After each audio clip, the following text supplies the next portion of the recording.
Hello and welcome to COLIGO Connect and Collect tutorial. It's going to be a quick one. It's easy actually, very easy to connect to an OPC UA server and get the variables.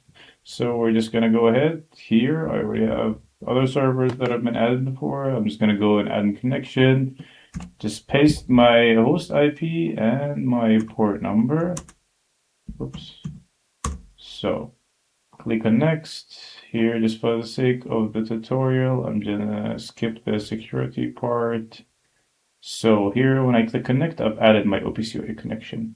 Now I may add my variables. So I'm just gonna go and pick me some variables here.